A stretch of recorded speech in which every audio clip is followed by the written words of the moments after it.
जय श्री कृष्ण मेरे सभी प्यारे कथा श्रोताओं को।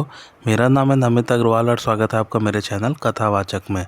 मथुरा खंड चल रहा है कृष्ण लीला में। पिछली कथा में हम लोगों ने पढ़ा था कि श्री कृष्ण के सखा उद्धव जी श्री राधा से मिलने आए थे उनका पत्र लेकर, और वे उनसे कहते हैं, राधिके आप शोक न करें और अपने प्राणनाथ का दिया हुआ यह पत्र लें। उन्होंने यह संदेश दिया है कि मैं कुछ ही दिनों में यहाँ के कार्यों का संपादन करके वहाँ आऊँगा। गोपांगनाओं, आज ही भगवान श्री कृष्ण के दिए हुए ये परम मंगलमय सैकड़ों पत्र आप लोग ग्रहण करें। श्री कृष्ण के प्रियतमा व्रज सुंदरियों के शत शत यूथों के लिए ये पत्र अर्पित किए गए हैं। नारद जी कहते हैं, राजन, श्री राधा ने पत्र लेकर उसे अपने मस्तक पर रखा, फिर नेत्रों और छाती से लगाया। तदंतर उसे पढ़कर श्री कृष्ण के चरणार विंदों का स्मरण करके अत्यंत प्रेमातुर हो नेत्रों से अश्रुधारा बहाती हुई वे उद्धव के सामने ही मूर्छा की पराकाष्ठा को पहुंच गई। तब सखियों ने उनके ऊपर केसर, अगुरु और चंदन से मिश्रित जल तथा पुष्परस छिड़ककर चंवर डुलाना आरंभ किया। इससे पुनः उनकी चेतना लौटी। कमल लोचना श्री राधा को वियोग दुख के सागर में डूबी हुई देख उद्धव तथा गोपियां नेत्र से अविरल अश्रुधारा बहाने लगी। उन सबके आंसुओं के प्रवाह से तत्काल वृंदावन में कलहार पुष्पों से सुशोभित लीला सरोवर प्रकट हो गया। जो मनुष्य उस सरोवर का दर्शन, उसके जल का पान तथा उसमें भलीभांति स्नान करके इस कथा को सुनता है, वह कर्मों के बंधन से मुक्त हो श्री कृष्ण को प्राप्त कर लेता है। तदंतर उद्धव के मुख से श्री कृष्ण के पुनरागमन का समाचार सुनकर वे सब गोपांगनाएं महात्मा गोविंद का संपूर्ण कुशल मंगल पूछने लगी। श्री राधा बोली, उद्धव, वह समय कब आएगा जब मैं घन के समान श्याम कांति वाले आनंद प्रद श्री व्रजराज नंदन का दर्शन करूंगी। जैसे मयूरी मेघमाला के और चकोरी चंद्रमा के दर्शन के लिए अत्यंत उत्कंठित रहती है, उसी प्रकार मैं भी उनका दर्शन पाने के लिए उत्सुक हूँ। किस कुसमय में मेरा उनसे वियोग हुआ, जिससे इस पृथ्वी पर एक एक क्षण मेरे लिए एक कल्प के समान हो गया है। गोविंद के युगल चरणों के बिना यह विरह की रात इतनी बड़ी हो गई है कि ब्रह्मा जी की आयु के द्विपरार्ध काल को भी तिरस्कृत कर रही है। उद्धव, क्या कभी श्याम सुंदर इस व्रज के मार्ग पर भी पदार्पण करेंगे? आप मुझे शीघ्र बताइए, वे वहाँ कौन सा कार्य कर रहे हैं? आज तक बड़े प्रयास से मैंने इन प्राणों को धारण किया है, उनके झूठे वादे से आतुर हुए ये प्राण हठात निकले जा रहे हैं। आज तुम्हें देखकर क्षण भर के लिए मेरा हृदय शीतल हुआ है। तुम्हारे आने से आज मैं उसी तरह प्रसन्न हुई हूँ जैसे पूर्व काल में पवन पुत्र हनुमान के लंका में आने से जनक नंदिनी सीता प्रसन्न हुई थी। मंत्रियों में श्रेष्ठ उद्धव, जो आशा देकर अपने छोह मोह रूपी धन को त्याग कर और अपनी ही कही हुई बात को भुलाकर मथुरा चले गए, उनके लिखे हुए इस पत्र के वाक्यांश को भी मैं सत्य नहीं मानती। तुम स्वयं उनको यहाँ ले आओ। उद्धव बोले, श्री राधे, मैं मथुरापुरी लौटकर आपके इस महान विरह जनित दुख को उन्हें सुनाऊंगा और अपने आंसुओं के जल से उनके चरण पखारूंगा। जैसे भी होगा श्री हरि को मथुरापुरी से लेकर पुनः यहाँ आऊँगा। यह बात मैं आपके चरणों की शपथ खाकर कहता हूँ, अतः अब आप शोक न करें। तदंतर प्रसन्न हुई श्री राधा ने रास रंगस्थल में चंद्रमा द्वारा दी गई 2 सुंदर चंद्रकांत मणियां श्याम सुंदर को देने के लिए उद्धव के हाथ में दी। पूर्व काल में चंद्रमा ने जो 2 सहस्त्रदल कमल भेंट किए थे, उन्हें भी प्रसन्न हुई भक्त वत्सला श्री राधा ने उद्धव को अर्पित किया। हरिप्रिया श्री राधा ने प्राण वल्लभ के लिए छत्र, दिव्य सिंहासन तथा 2 मनोहर चंवर जो श्री कृष्ण के संकल्प से प्रकट हुए थे, उद्धव के हाथ में दिए। साथ ही यह वरदान भी दिया कि उद्धव, तुम ऐश्वर्य ज्ञान से संपन्न समस्त उपदेशक, गुरुओं के भी उपदेशक तथा श्री कृष्ण के साथ रहने वाले होगे। श्री राधा ने उन्हें निर्गुण भाव से संपन्न प्रेम लक्षणा भक्ति तथा ज्ञान विज्ञान सहित वैराग्य भी प्रदान किया। श्री हरि शंखचूड़ यक्ष से जो उसकी चूड़ामणि छीन लाए थे, वह सुंदर चूड़ामणि चंद्रानना गोपी ने उद्धव के हाथ में दी। इसी प्रकार अन्य गोपांगनाओं ने भी महात्मा उद्धव के हाथ में सुंदर आभूषणों की राशि समर्पित की। उद्धव जी की शुभार्थक वाणी सुनकर जब श्री राधिका जी अत्यंत प्रसन्न हो गई, तब सभा मंडप में स्थित हुए श्री कृष्ण सखा उद्धव के पास बैठकर व्रज गोप वधूटियों ने पृथक पृथक उनसे पूछा। गोपांगनाएं बोली, उद्धव जी, हमें शीघ्र बताइए, जिन जिन के लिए श्रीहरि ने पत्र लिखा है उनके लिए कोई अद्भुत संदेश भी कहा है क्या? आप परावर वेत्ताओं में उत्तम, साक्षात श्री कृष्ण के सखा, उनके ही समान आकृति वाले और महान है, अतः उनकी कही हुई बात हमसे अवश्य कहिए। उद्धव ने कहा, गोपांगनाओं, जैसे तुम लोग देवेश्वर श्री कृष्ण का निरंतर स्मरण करती रहती हो, उसी प्रकार वे भी प्रतिक्षण तुम्हारा स्मरण करते रहते हैं। निस्संदेह मेरे सामने ही वे तुम्हें याद करते रहते हैं। मैं श्रीहरि का एकांत सेवक हूँ। एक दिन तुम लोगों को स्मरण करके नंद नंदन श्रीहरि ने मुझे बुलाया और तुमसे कहने के लिए अपने मन का संदेश इस प्रकार कहा। श्री भगवान बोले, विषयों में आसक्त हुआ मन बंधन कारक होता है, वही यदि मुझ परम पुरुष में आसक्त हो जाए तो मोक्ष की प्राप्ति कराने वाला होता है।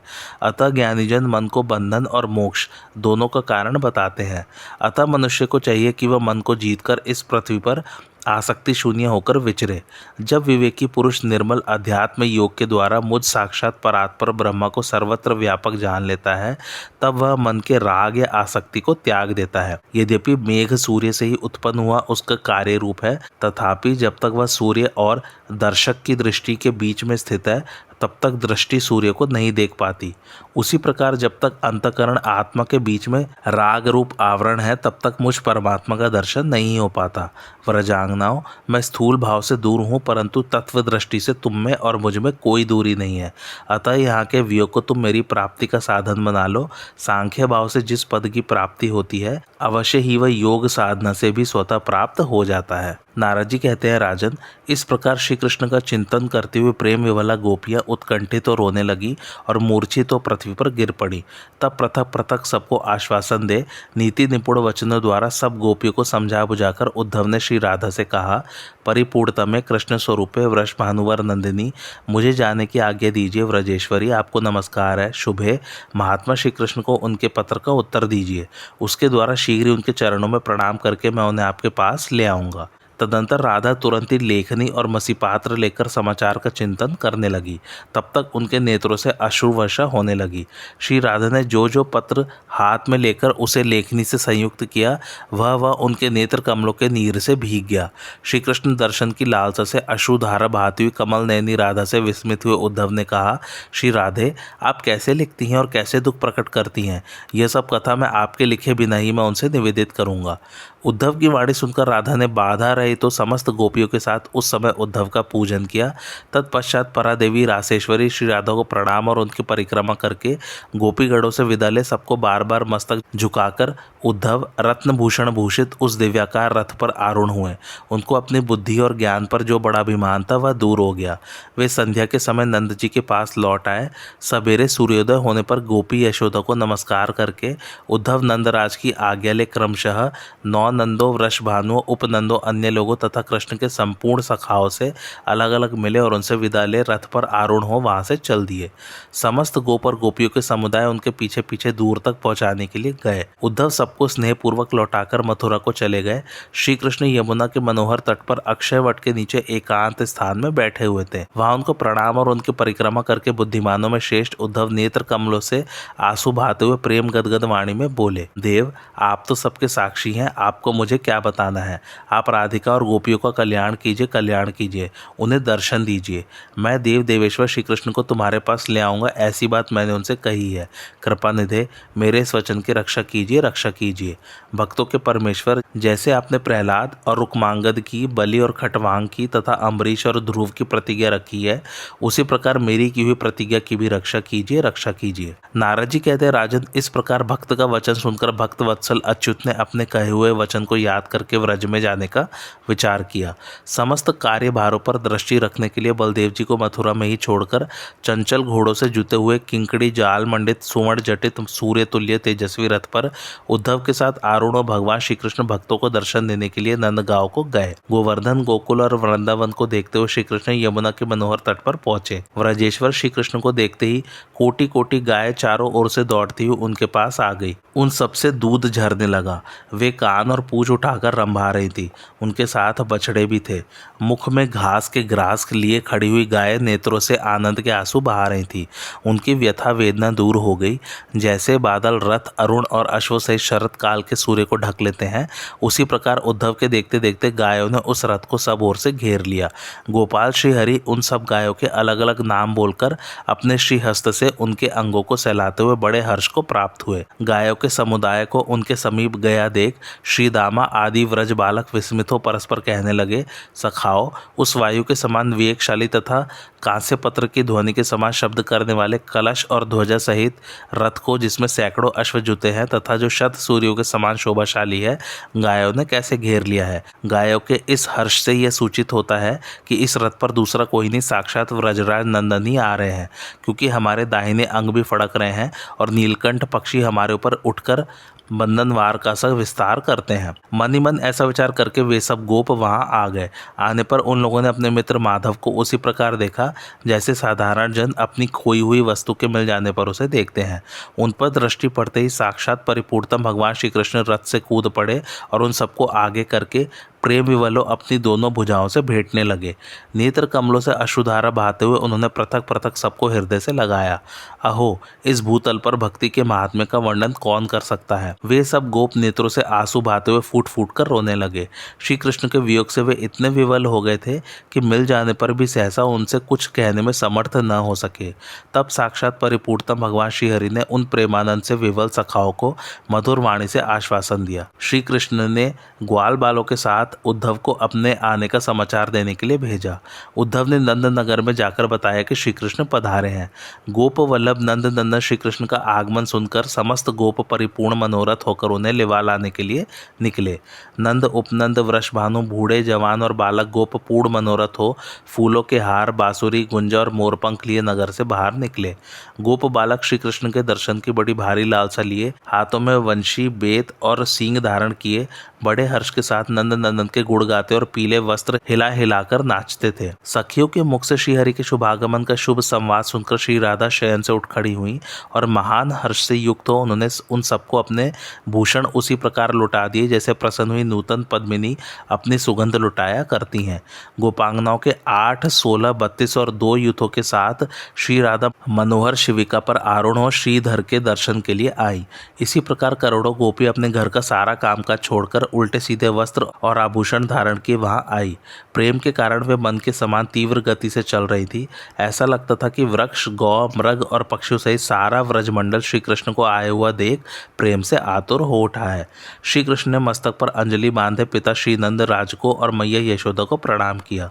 बहुत दिनों के बाद आए हुए अपने पुत्र को दोनों भुजाओं में भरकर और हृदय से लगाकर श्री नंद राज ने अपने नेत्र जल से उनको नहला दिया।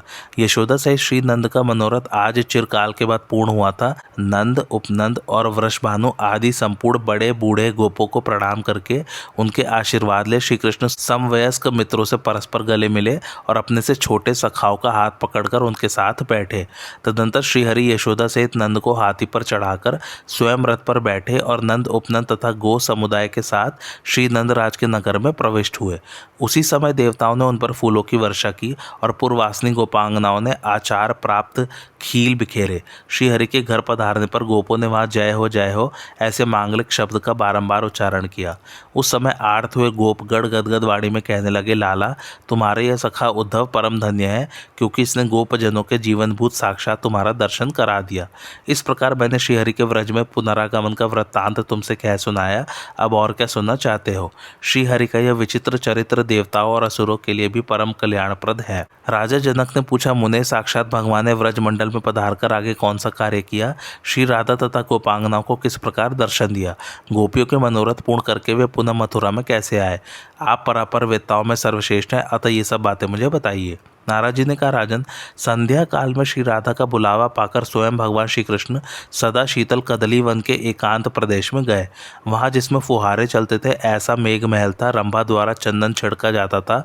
यमुना जी को छूकर प्रवाहित होने वाली मंद वायु ठंडे जल के कण बिखेरती थी और सुधाकर चंद्रमा की रश्मियों से निरंतर अमृत झरता रहता था। ऐसा शीतल कदली वन भी श्री राधा के विरानल की आंच से भस्मीभूत हो गया था। श्री कृष्ण से मिलन की आशा ही श्री राधा की निरंतर रक्षा कर रही थी। वही गोपियों के सारे यूथा जुटे जो सैकड़ों की संख्या में थे। उन्होंने श्री राधा से निवेदन किया कि माधव पधारे हैं।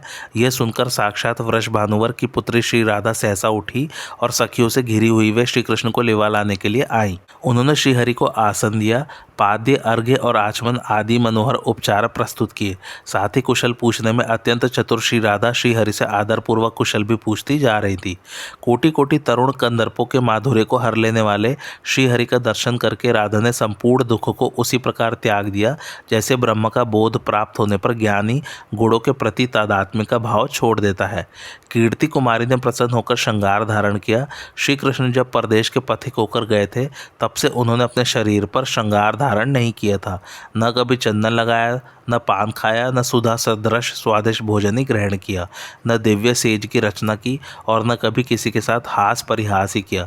परिपूर्णतम भगवान की प्रियतमा आनंद के आंसू बहाती हुई अपने परिपूर्णतम प्रियतम श्री कृष्ण से गदगद वाणी में बोली, प्यारे यादवपुरी मथुरा कितनी दूर है जो अब तक नहीं आए, वहाँ तुम क्या करते रहे, मैं अपने एकांत दुख को कैसे बताऊं। तुम तो सबके साक्षी हो, अतः सब जानते हो। राजा सौदास की रानी मदयंती, नल की प्यारी रानी दमयंती तथा मिथिलेश नंदिनी सीता, इन तीनों में से कोई यहाँ नहीं है। फिर किसको सामने रखकर इस वैरी विरह के दुख का मैं वर्णन करूं।